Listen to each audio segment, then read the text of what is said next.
إلهي واسع الكرم ورب البيت والحرم إليك أتيت منكسرا منيبا أغبر القدم.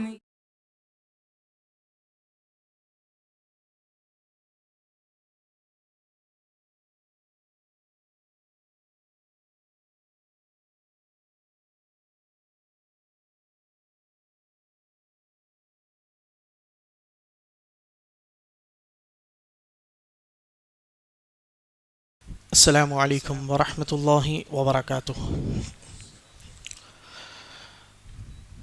نحمده ونستعینه ونستغفره ونعوذ باللہ من شرور انفسنا ومن سیئات اعمالنا. صلی اللہ علیہ وسلم. تمام تعریف اللہ وحدہ لا شریک کے لیے ہے جس نے ہمیں دین اسلام جیسے عظیم نعمت سے نوازا اور ہمیں امت محمدیہ میں سے بنایا ہے. حاضرین مجلس، ہم میں سے ہر کوئی گناہ گار ہے، خطا کار ہے، سیاہ کار ہے. ہم میں سے کوئی آدمی یہ کہہ نہیں سکتا کہ اس سے گناہ نہیں ہوتے، کہ وہ گناہوں سے پاک ہے، وہ گناہ نہیں کرتا. یہ آدمی گواہی دے ہی نہیں سکتا ہم میں سے کوئی کہ وہ گناہوں سے پاک ہیں. ہم کسی نہ کسی گناہ میں پڑ جاتے ہیں، چاہے جانتے ہو یا انجانے میں، لیکن ہم سے گناہ ہو جاتے ہیں. ہر کوئی گناہ گار ہے، سیاہ کار ہے، خطا کار ہے. یہی وجہ ہے کہ پیارے حبیب محمد مصطفیٰ صلی اللہ علیہ وسلم فرماتے ہیں: کل بنی آدم خطاء وخیر الخطائین التوابون. تمام کی تمام بنو آدم خطا کار ہیں، سیاہ کار ہیں، اور ان میں سب سے بہترین آدمی التوابون، توبہ کرنے والا ہے. پیارے حبیب صلی اللہ علیہ وسلم نے فرمایا کہ تمام کی تمام آدم علیہ والسلام کی اولاد گناہ گار ہے، اور ان میں سب سے بہترین گناہ گار آدمی کون ہے؟ التوابون، توبہ کرنے والا، گناہ کو گناہ تصور کرنے والا، گناہوں سے ڈرنے والا، گناہ کو بوجھ محسوس کرنے والا، توبہ استغفار کرنے والا. یہ اللہ تبارک و تعالی کے حضور سب سے بہترین آدمی ہے. ابن مسعود رضی اللہ تعالی عنہ دو لوگوں کی مثال بیان فرماتے ہیں کہ سب سے پہلے اللہ تبارک و تعالی ہمیں توبہ استغفار کرنے والوں میں شامل کر لے. کہ ابن مسعود رضی اللہ تعالی عنہ فرماتے ہیں: ان المؤمن یرا ذنوبہ كأنه قاعد تحت جبل يخاف أن يقع عليه وإن الفاجر يرى ذنوبه كذباب مر على أنفه فقال به هكذا. ابن مسعود رضی اللہ تعالیٰ عنہ کہتے ہیں کہ وہ آدمی جو اللہ تبارک و تعالیٰ پر کامل ایمان رکھتا ہے، اللہ تبارک و تعالیٰ سے سچی محبت کرنے والا ہوتا ہے، اللہ تبارک و تعالیٰ کی ذات پر یقین رکھنے والا ہوتا ہے، قیامت کے دن پر یقین رکھنے والا ہوتا ہے، مومن آدمی، ایمان والا آدمی، اس سے جب گناہ ہو جاتا تو وہ گناہوں کو اس قدر بڑا بوجھ محسوس کرتا، اس قدر بوجھ محسوس کرتا گویا کہ وہ ایک بڑے پہاڑ کے نیچے کھڑا ہوا ہے، گویا کہ وہ ایک بڑے پہاڑ کے نیچے کھڑا ہوا ہے، اور وہ پہاڑ اس پر آ کر گر پڑے گا، جس کی وجہ سے وہ تباہ و برباد ہو جائے. کہ چھوٹا گناہ جب ایمان والوں سے ہو جائے تو بے چین ہو جایا کرتے ہیں. تو اپنے اس بوجھ کو نکالنے کے لیے، اس بوجھ کو ہٹانے کے لیے توبہ استغفار کیا کرتے ہیں. اللہ تبارک و تعالیٰ کی ذات پر یقین رکھنے والے اپنے گناہوں کو بہت بڑا پہاڑ محسوس کرتے ہیں. اور دوسرے لوگ، ابن مسعود رضی اللہ تعالیٰ عنہ دوسرے آدمی کی صفت بیان فرماتے ہیں: وَإِنَّ الْفَاجِرَ يَرَى ذُنُوبَهُ کذباب، وہ آدمی جو اللہ تبارک و تعالی سے ایمان رکھنے کا صرف دعویٰ کرتا ہے، جھوٹا دعویٰ کرتا ہے، کامل ایمان نہیں رکھتا، فاجر آدمی کے متعلق ابن مسعود رضی اللہ تعالیٰ عنہ فرماتے ہیں کہ جب اس سے گناہ ہو جائے تو وہ گناہ کو اس قدر ہلکے میں لیتا ہے، اس قدر ہلکے میں لیتا ہے گویا کہ ایک مکھی اڑ کر اس کے ناک پر آ کر بیٹھی اور وہ آسانی سے اسے اپنے ہاتھ کے اشارے سے اڑا دیا۔ بس کہ دیکھیں آج اپنے آپ سے سوال کریں کہ ہم کن لوگوں کی کیٹیگری میں شمار ہوتے ہیں۔ جب ہم سے گناہ ہو جائیں تو کیا ہم اللہ تبارک و تعالیٰ کے حضور کھڑے ہونے سے یاد کرتے ہیں اس دن کو؟ اللہ تبارک و تعالیٰ کے حضور آتے ہیں، توبہ استغفار کرتے ہیں، ہمارے اس بوجھ کو نکال کر پھینکتے ہیں؟ اپنے آپ سے سوال کریں کہ ہم کن لوگوں کی کیٹیگری میں شمار ہو رہے ہیں۔ اپنے نفس سے سوال کریں، خود نفس جواب دے گا کہ ہم کن لوگوں کی کیٹیگری میں ہیں۔ کہ دیکھیں گناہ ہوتا ہے، ہر کسی سے ہوتا ہے۔ صحابہ کرام کی زندگی پر نظر ڈالیں تو صحابہ کرام سے بھی گناہ ہو گیا، لیکن گناہ ہونے پر وہ اللہ تبارک و تعالیٰ پر کس قدر بھروسہ کرتے تھے، اللہ تبارک و تعالیٰ پر کس قدر یقین رکھتے تھے، اور گناہ ہونے پر کس قدر بے چین اور پریشان ہو جایا کرتے تھے۔ آئے ڈالتے ہیں کہ صحابہ کرام کی زندگی میں گناہ ہونے پر صحابہ کرام کس قدر بے چین ہو جایا کرتے تھے۔ حضرت بریدہ رضی اللہ تعالی عنہ راوی حدیث سے بیان کرتے ہیں کہ ایک مرتبہ نبی کریم صلی اللہ علیہ وسلم کے پاس معاذ بن مالک رضی اللہ تعالی عنہ تشریف لاتے ہیں۔ کہتے ہیں یا رسول اللہ صلی اللہ علیہ وسلم، اے پیارے حبیب محمد مصطفیٰ صلی اللہ علیہ وسلم، طاہرنی، مجھے پاک کیجئے، میں ناپاک ہو چکا ہوں۔ اللہ کے نبی صلی اللہ علیہ وسلم فرماتے ہیں وَيْحَكْ اِرْجِعْ فَاسْتَغْفِرِ اللَّهِ وَتُوبْ إِلَيْهِ، معاذ بن مالک رضی اللہ تعالیٰ عنہ تم پر افسوس ہے، واپس چلے جاؤ، توبہ استغفار کر لو، اللہ تبارک و تعالیٰ معاف کر دے گا۔ معاذ بن مالک رضی اللہ تعالیٰ عنہ تھوڑی دور چلے جاتے ہیں، واپس پھر پلٹ کر آتے، کہتے ہیں یا رسول اللہ صلی اللہ علیہ وسلم، اللہ کے نبی صلی اللہ علیہ وسلم، طاہرنی، میں ناپاک ہو چکا ہوں، پیارے حبیب صلی اللہ علیہ وسلم مجھے پاک کیجیے۔ اللہ کے نبی صلی اللہ علیہ وسلم دوسری مرتبہ کہتے ہیں وَيْحَكْ اِرْجِعْ فَاسْتَغْفِرِ اللَّهِ وَتُوبْ إِلَيْهِ، معاذ بن مالک رضی اللہ تعالیٰ عنہ تم پر افسوس ہے، تم ناپاک ہو چکے ہو، تم پر افسوس ہے، توبہ استغفار کر لو، اللہ تبارک و تعالیٰ معاف کر دے گا۔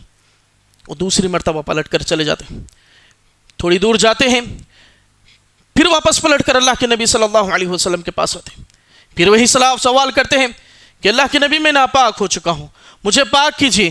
پیارے حبیب صلی اللہ علیہ وسلم تیسری مرتبہ وہی کہتے ہیں کہ تم پر افسوس ہے، چلے جاؤ، رب العالمین معاف کر دے گا۔ کہ اللہ کے نبی صلی اللہ علیہ وسلم کے الفاظ کہ رب العالمین تمہارے گناہوں کو معاف کر دے گا، یہ کافی تھے، لیکن ان کا ڈر، اللہ تبارک و تعالیٰ کے کھڑے ہونے پر ڈر، اللہ تبارک و تعالیٰ کے حضور کھڑے ہونے پر ڈر دیکھیں کہ وہ چوتھی مرتبہ واپس پلٹ کر آتے ہیں، کہتے ہیں کہ اللہ کے نبی صلی اللہ علیہ وسلم مجھے پاک کیجیے، میں ناپاک ہو چکا ہوں۔ پیارے حبیب صلی اللہ علیہ وسلم فرماتے ہیں یا معاذ بن مالک رضی اللہ تعالیٰ عنہ فیما اطہرک، اے معاذ بن مالک رضی اللہ تعالیٰ عنہ میں تمہیں کس چیز سے پاک کروں؟ معاذ بن مالک رضی اللہ تعالیٰ عنہ کہتے ہیں کہ اللہ کے نبی صلی اللہ علیہ وسلم میں نے زنا کر لیا، کہ میں نے زنا کر لیا۔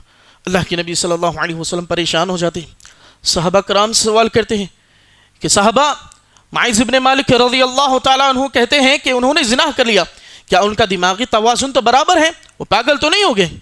وہ کہتے ہیں کہ انہوں نے زنا کر لیا۔ صحابہ کرام کہتے ہیں کہ اللہ کے نبی صلی اللہ علیہ وسلم ان کا دماغی توازن صحیح سالم ہے، وہ پاگل نہیں ہوئے۔ پھر بھی اللہ کے نبی صلی اللہ علیہ وسلم معاذ بن مالک رضی اللہ پر یقین نہیں آتا۔ اللہ کے نبی صلی اللہ علیہ وسلم صحابہ کرام سے کہتے ہیں کہ دیکھیں کہ وہ شراب اور نشہ کر کے تو نہیں ہے، نشہ کر تو نہیں ہے۔ ایک صحابی اڑتے ہیں، ان کے منہ کے قریب جاتے ہیں، بو سونگتے ہیں، اور اللہ کے نبی صلی اللہ علیہ وسلم سے کہتے ہیں کہ معاذ بن مالک رضی اللہ تعالیٰ نے نشہ بھی نہیں کیا۔ اس کے بعد اللہ کے نبی صلی اللہ علیہ وسلم ان کے حق میں رجم کی سزا سنا دیتے ہیں کہ رجم کیا ہے؟ دردناک سزا، ذلیل الخار سزا، اتنا ذلیل کر دیا جاتا انسان کو اس کی عزت ہی نہیں۔ انہیں معلوم تھا اگر میں یہ گناہ پیارے حبیب صلی اللہ علیہ وسلم کے سامنے اقرار کر دوں تو میرے صحابہ کرام کے سامنے تمام لوگوں کے سامنے بے عزت ہو جاؤں گا، لیکن انہیں یہاں پر دنیا میں بے عزت ہونا گوارا تھا، لیکن اللہ تبارک و تعالیٰ کے ہاں کھڑے ہو کر بے عزت ہونا گوارا نہیں تھا۔ کہ دیکھیں وہ بار بار واپس آتے ہیں، پاکی کا سوال کرتے ہیں اور اس سزا کو اپنے اوپر ڈالنے کا حکم دیتے ہیں کہ انہوں نے زنا کر لیا۔ انہیں معلوم تھا کہ رجم، اب آدمی کو جو رجم کیا جاتا اس کا طریقہ یہ ہے کہ اسے گردن تک زمین میں ڈال دیا جاتا اور چھوٹی چھوٹی کنکریوں سے لے کر اسے مار دیا جاتا۔ کہ دیکھیں کتنی دردناک سزا ہے، انہیں معلوم تھا، تکلیف بھی، عزت بھی ختم، لیکن اس کے باوجود اللہ تبارک و تعالی سے ڈر۔ چند دن گزر جاتے ہیں، صحابہ کرام میں دو گروہ بن جاتے ہیں۔ ایک گروپ کہتا ہے کہ معاذ بن مالک رضی اللہ تعالیٰ عنہ کے گناہ بہت خطرناک تھے جس کی وجہ سے وہ تباہ و برباد ہو گئے، اور ایک گروہ کہتا ہے کہ معاذ بن مالک رضی اللہ تعالیٰ عنہ نے ایسی بہترین توبہ کی ہے جس کی مثال نہیں ہے۔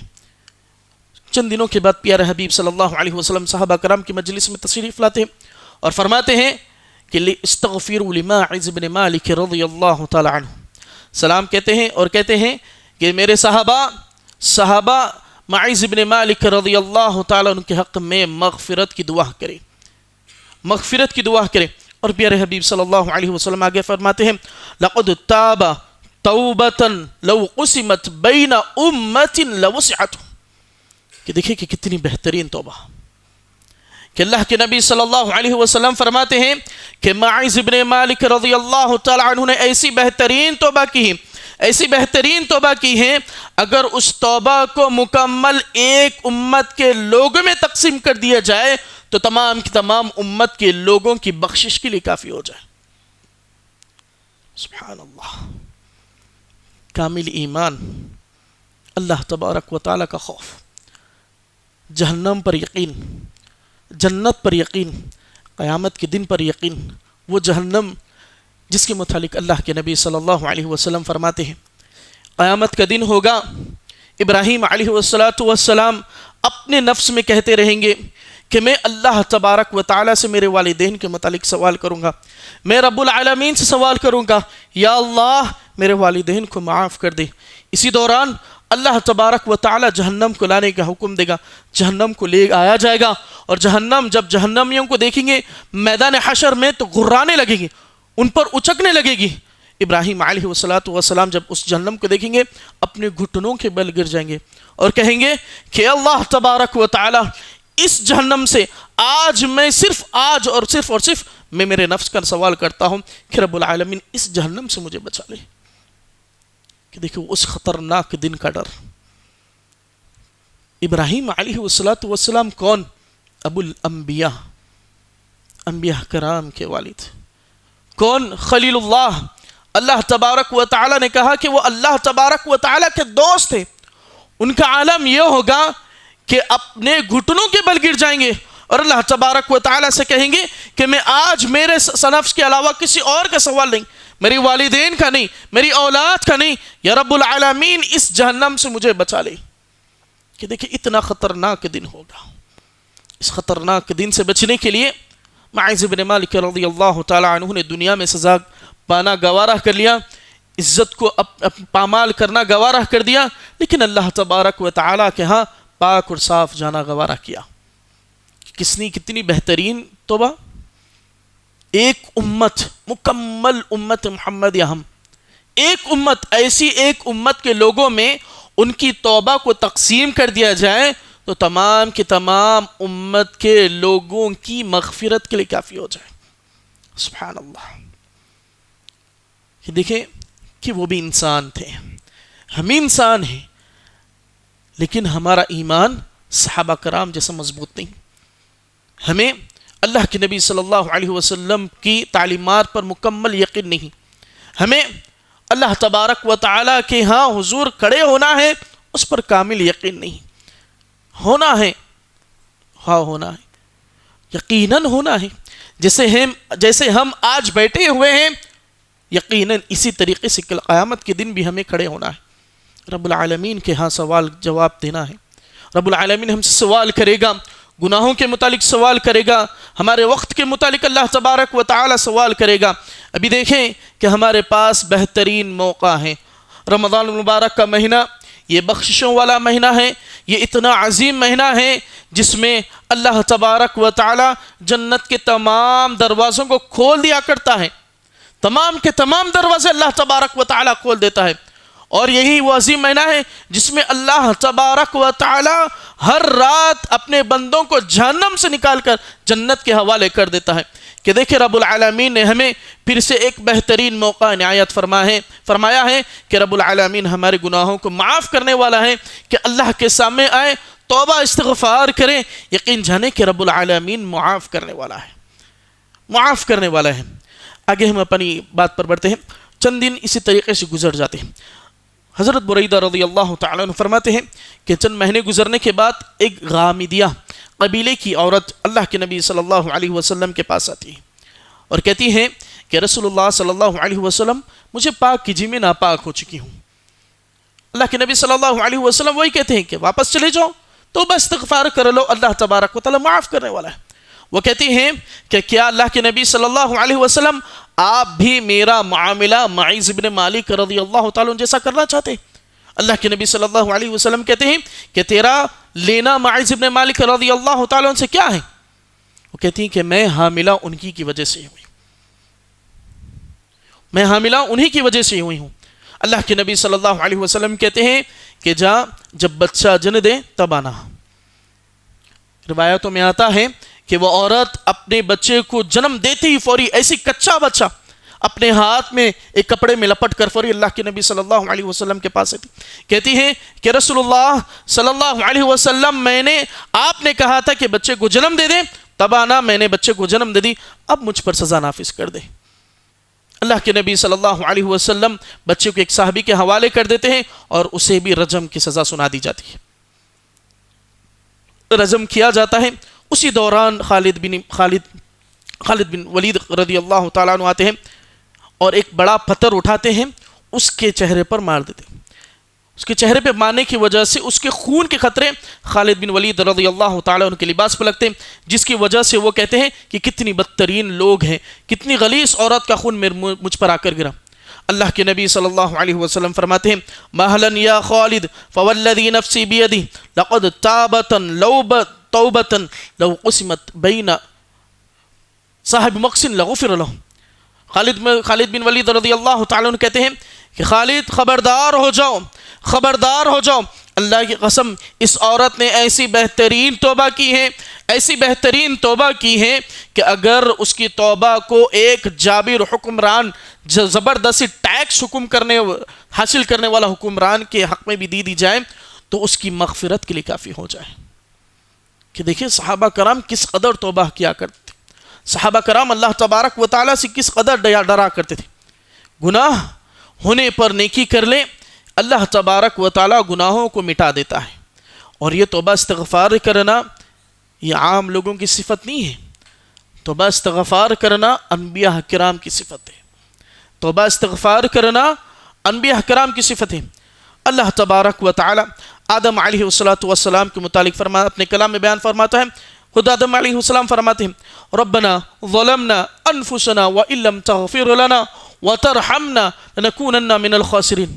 جب گناہ ہو گیا تو آدم علیہ السلام اپنے رب سے توبہ استغفار کرتے ہیں، معافی مانگتے ہیں، ربنا ظلمنا انفسنا، رب العالمین ہمارے رب ہم نے اپنے نفس پر زیادتی کی، انفسنا فاغفر لنا ہمارے گناہوں کو معاف کر دے۔ اللہ کے نبی صلی اللہ علیہ وسلم آگے فرماتے کہ موسیٰ علیہ السلام اللہ تبارک و تعالی سے توبہ استغفار کرتے۔ قرآن میں اللہ تبارک و تعالی فرماتے ہیں رب انی ظلمت نفسی فاغفر لی، کہ موسیٰ علیہ السلام کہتے ہیں کہ رب انی ظلمت نفسی، رب العالمین میں نے اپنے آپ پر زیادتی کی، فاغفر میرے گناہوں کو معاف کر دے۔ یونس علیہ السلام کے متعلق آتا ہے لا الہ الا انت سبحانک انی کنت من الظالمین۔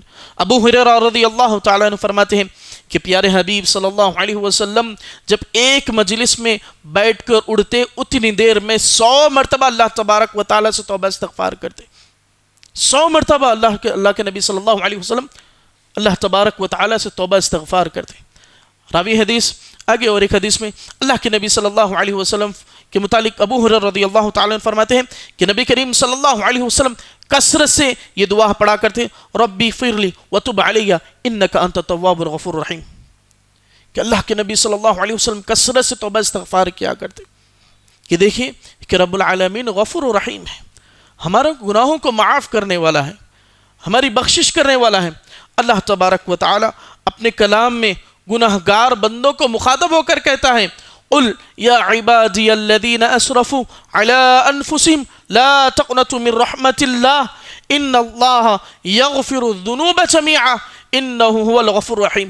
اللہ کے نبی صلی اللہ علیہ وسلم کو اللہ تبارک و تعالی حکم دیتا ہے، قل، اللہ کے نبی صلی اللہ علیہ وسلم آپ کہہ دیجئے، قل یا عبادی الذین اسرفوا، پیارے حبیب صلی اللہ علیہ وسلم میرے گناہگار بندوں سے کہہ دیجئے، لا تقنطوا من رحمت اللہ، اللہ تبارک و تعالی کی رحمت سے مایوس نہ ہونا، ان اللہ یغفر الذنوب جميعا انہ هو الغفور الرحیم، اللہ تبارک و تعالی یقیناً تمہارے تمام گناہوں کو معاف کر دے گا، یقیناً رب العالمین غفور الرحیم ہے۔